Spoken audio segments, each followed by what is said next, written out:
अब इस पार्ट की स्टार्टिंग पिछले पार्ट के आगे से ही होती है।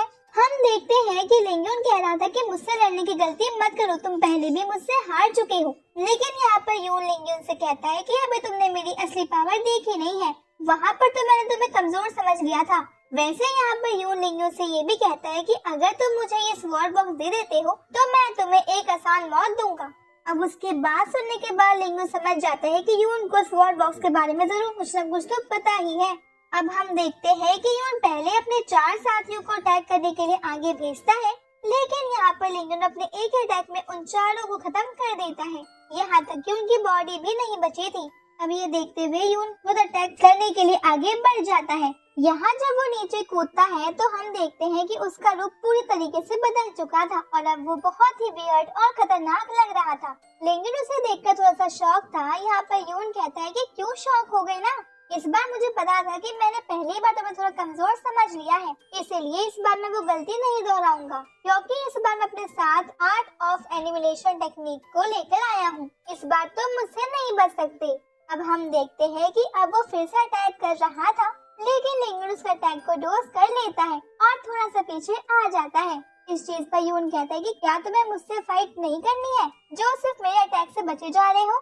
और अब इसके बाद वो आर्ट ऑफ ब्लड टेक्निक की वजह से ब्लड बैरियर क्रिएट करता है। ये पूरा बैरियर सिर्फ लिंगुन के आसपास बना था, जिससे वो उस बैरियर के बाहर नहीं जा सकता था। अब यहाँ पर यून कुछ ब्लड कटर्स का यूज करता है, लेकिन हम देखते हैं कि लिंगुन उन कटरा को रोकने के साथ साथ एक ही पंच में उस पूरे बैरियर को डिस्ट्रॉय कर देता है। ये देखते हुए यून बहुत ज्यादा शॉक था। वो पूछता है कि आखिर तुमने इसे इतनी आसानी से कैसे डिस्ट्रॉय कर दिया। तो इस चीज पर लिंगुन बताता है कि तुम्हारी ये मामूली टेक्निक मेरे सामने कुछ भी नहीं है, तुम्हारे जैसों को तो मैं चलते चलते ही हरा सकता हूँ, इसलिए मैंने तुम्हें पहले ही वार्न किया था कि फिर से अपनी गलती मत दोहराओ। अब इस बात से यून को बहुत गुस्सा आ रहा था, तो अब वो कहता है कि एक अटैक रोकने से तुम खुद को इतना पावरफुल समझ रहे हो। यहाँ पर लिंगुन अपनी तलवार के कुछ क्लोन को हवा में लाता है और उन सारे क्लोन को मिलाकर एक बहुत बड़ी तलवार बनाता है और फिर वो इस तलवार को सीधे ही यून की तरफ फेंक देता है। यहाँ पर यून अपने उस ब्लेड की मदद से उस तलवार के क्लोन को रोक रहा था,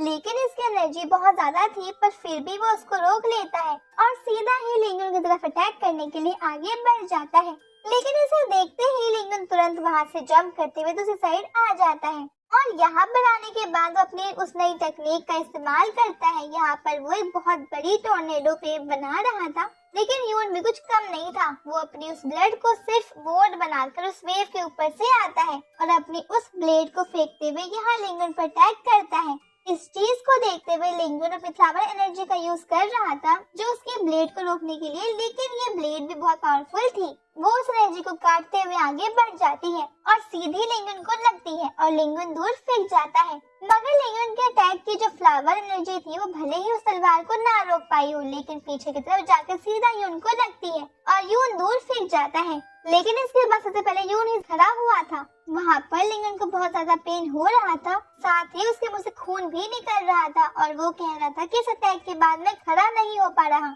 लेकिन ये फिर भी खड़ा हो गया। ये आर्ट ऑफ एनिमिलेशन टेक्निक सच में बहुत खतरनाक है। यहाँ पर यून उसके पास आता है और अपनी तलवार को निकालते हुए लिंगुन पर अटैक करने के ही वाला था, लेकिन लिंगुन मन में सोचता है कि मुझे कुछ करना ही होगा और इसके बाद जैसे ही उसकी तरफ अटैक करता है तो लिंगुन उस अटैक को डोज कर लेता है। यहाँ पर लिंगुन से हिलते भी नहीं बन रहा था, लेकिन फिर भी वो किसी तरह से उस अटैक से बचता है और अब खड़े होकर अपनी सारी ताकत का इस्तेमाल करते हुए अपने उस टाइगर एनर्जी का यूज करता है और उसकी तलवार में से एक एनर्जी निकलती है जो कि सीधे ही उनको दूर फेंक देती है और अब वो सीधा जाकर एक पेड़ से टकरा जाता है। वहाँ पर थोड़ी धूल उड़ती है और फिर हम देखते हैं कि उसके बाद यून धीरे धीरे अपने पुराने फॉर्म में आ जाता है और अब लिंगुन उसके पास आकर उसे तलवार दिखाते हुए उससे पूछता है कि तुमने मेरे स्वॉर्ड बॉक्स के बारे में कुछ कहा था, क्या तुम मुझे डिटेल में वो सब बता सकते हो? अगर तुम मुझे सब कुछ सच बता दोगे तो मैं तुम्हें जाने दूंगा। अब ये सुनते ही वो लड़का कहता है कि मुझे उसके बारे में ज्यादा कुछ नहीं पता,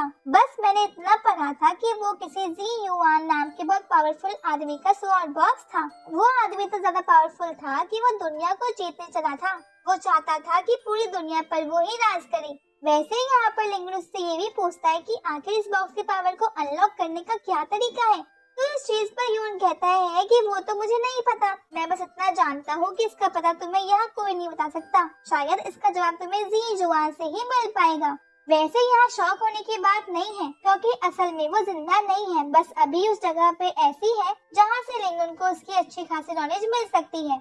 अब लिंगुन मन में कह रहा था कि मुझे जल्द से जल्द इस चीज का पता लगाना चाहिए, मगर यहाँ पर यून इस चीज का फायदा उठाता है, क्योंकि जब लिंगुन सब सोच रहा था तभी वो अपनी तलवार को उठा लेता है और सीधा लिंगुन पर अटैक करने लगता है। लेकिन लिंगुन उसे देख लिया था, इसीलिए लिंगुन उस अटैक को डोज कर लेता है। मगर यहाँ यून कह रहा था कि अब मुझे यहाँ से जाना होगा, मगर हम फिर मिलेंगे और अगली बार मैं तुम्हें अच्छा सबक सिखाऊंगा। और इसके बाद अब वहाँ से जंप करके भागने लगता है और जाने लगता है, लेकिन इसी वक्त वहाँ पर हॉर्शी आ जाता है और उसे मारकर नीचे गिरा देता है। अब यून यहाँ आकर नीचे गिरा ही था, कितने में लिंगुन अटैक करते हुए आगे बढ़ता है और उसे अटैक में ही खत्म कर देता है। यहाँ लिंगुन कहता है कि मैंने तुमसे बड़ा बेवकूफ आज से पहले कभी नहीं देखा था। और इसके बाद अब लिंगुन हॉर्सी पर बैठकर वहाँ से निकल पड़ा था। अब इसके बाद यहाँ से सीन चेंज हो जाता है और अगले सीन में हम आ जाते हैं यून के फादर के पास, जो कि बैठकर कल्टीवेशन कर रहे थे। अब यहाँ पर वो बैठे हुए थे, वहाँ उनके आसपास कई सारी मोमबत्तियाँ जल रही थी जो कि अलग अलग पर्सन्स की है, और वहाँ पर एक मोमबत्ती यून के नाम की भी थी, लेकिन यून तो मारा जा चुका है। इस कारण से वो मोमबत्ती अब बुझ जाती है और ये देखते हुए उसके फादर बहुत ज्यादा गुस्से में चिल्लाते हैं और कहते हैं कि इसकी हिम्मत हुई, आखिर ये किसका काम है। और इसके बाद फिर से सीन चेंज होता है और इस बार अब हम आ चुके थे यहाँ सेट के अंदर, जहाँ पर सेट मास्टर बैठे हुए थे।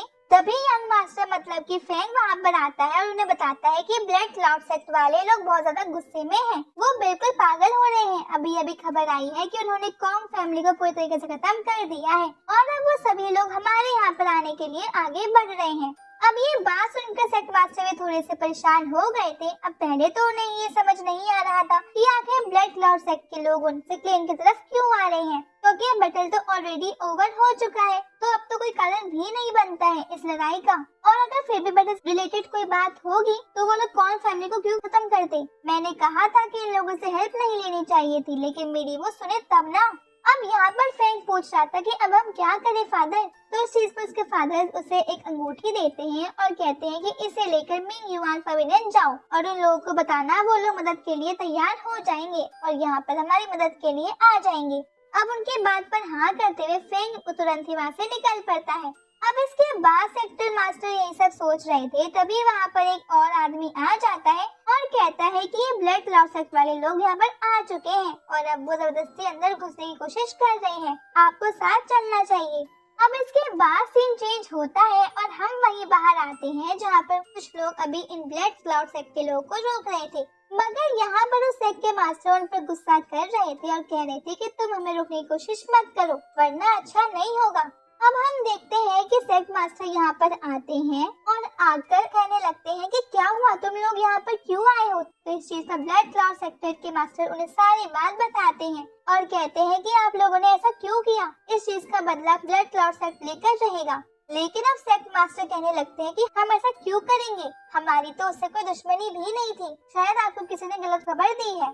मगर यहाँ पर अब उनमें लड़ाई स्टार्ट हो जाती है। हम देखते हैं कि सेक्ट मास्टर अभी उनके अटैक डोज कर रहे थे और साथ ही खुद के अटैक भी कर रहे थे, लेकिन तभी लड़ाई के बीच एक दूसरा आदमी उन पर अटैक कर देता है। अब वो इसके लिए तैयार नहीं थे, इस कारण से वो दूर फेंक जाते हैं। अब हम देखते हैं कि इसके बाद ब्लड क्लाउड सेक्ट के मास्टर यहाँ पर सेक्ट मास्टर्स को खत्म करने के लिए आगे बढ़ते हैं और अब वो अटैक करने ही वाले थे कि तभी कोई आवाज लगाता है और अब उसकी आवाज सुनते ही मास्टर रुक जाते हैं, मगर ये नहीं बताया जाता कि वो किसकी आवाज थी और पहले ही ये पार्ट यहीं पे